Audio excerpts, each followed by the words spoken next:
যদি একটি রম্বসের কর্ণ দুটির অনুপাত 3:4 এবং রম্বসের ক্ষেত্রফল 54 বর্গ সেমি হয় তবে তার পরিসীমা কত? আমি কোশ্চেনে এই রম্বসের কর্ণ দুটির অনুপাত এই 3:4 থেকে রম্বসের একটি কর্ণ ধরে নিলাম 3x সেমি ও আরেকটি কর্ণ ধরে নিলাম 4x সেমি। এবার কোশ্চেনে রম্বসের ক্ষেত্রফল সঠিকভাবে বলেছে 54 বর্গ সেমি। ফর্মুলা অনুযায়ী রম্বসের ক্ষেত্রফল তোমরা মনে রাখবে হাফ গুণ দুটি কর্ণের গুণফল। তো হাফ লিখেছি গুণ দিয়ে, দুটি কর্ণের মধ্যে একটা কর্ণ আমি ধরে নিচ্ছি 3x, গুণ দিয়ে আরেকটা কর্ণ আমি ধরেছি 4x। তাহলে হাফ গুণ দুটি কর্ণের গুণফল, এটা ফর্মুলা অনুযায়ী রম্বসের ক্ষেত্রফল হলো। সঠিকভাবে যেটা কোশ্চেনে 54 বর্গ সেমি বলেছে, তাই সমান দিয়ে 54কে আমরা লিখতেই পারি। ঠিক আছে, এখানে 2 দিয়ে যদি 4কে কাটে তাহলে কত হচ্ছে? 2 হচ্ছে।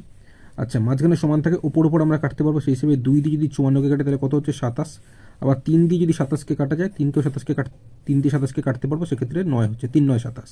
তাহলে এখানে x গুণ করলে কী হচ্ছে? x স্কোয়ার সমান এখানে কি থাকছে? 9। x স্কোয়ার থেকে যখনই আমি x আসবে তখন কী হবে? 9 এর বর্গমূল। 9 এর বর্গমূল কত? 3। তাহলে এই যে x সমান 3 পেলাম, এটার সাহায্যে রম্বসের কর্ণ দুটি আমরা কী সেটা সঠিকভাবে পেয়ে যাব। রম্বসের কর্ণ দুটি আমরা এই অনুপাত থেকে একটা ধরেছিলাম 3x আর একটা ধরেছিলাম 4x।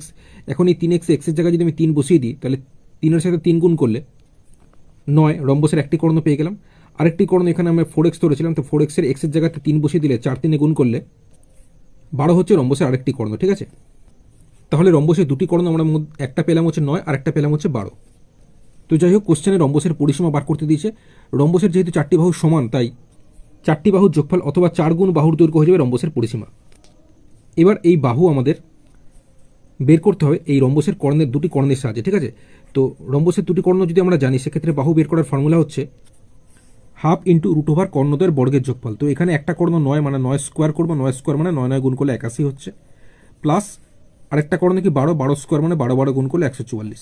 তাহলে দুটো কর্ণের বর্গ মানে স্কোয়ারের যোগফল আমরা 81 যোগ 144 করলে 225 পাবো। এখন √225 মানে 225-এর বর্গমূল আমরা কত জানি? 15 জানি। তাহলে রম্বসের বাহুর দৈর্ঘ্য আমরা কি পাচ্ছি? হাফ গুণ 15 সেমি, এরকমই রেখে দিলাম। এখন এই যে রম্বসের পরিসীমা ফর্মুলা আমি 4 গুণ বাহুর দৈর্ঘ্য লিখেছিলাম, এই বাহুর দৈর্ঘ্যের জায়গায় আমি এই হাফ গুণ 15 সেমি বসিয়ে দিতে পারবো। তো সেই হিসেবে এখানে কাটাকুটি করে যা হবে সেটাই হয়ে যাবে রম্বসের পরিসীমা। তো 2 দিয়ে 4কে কাটলে 2 হয়, যেহেতু 2 দুগুণে 4, তাহলে উপরে এখানে 2 এর সাথে 1 গুণ করলে 2 1কে 2, তার সাথে 15 গুণ করলে 15 দুগুণে 30 সেমি হয়ে যাবে রম্বসটির পরিসীমা। এই 30 সেমি অপশন সিতে আছে, অপশন সি সঠিক উত্তর হবে।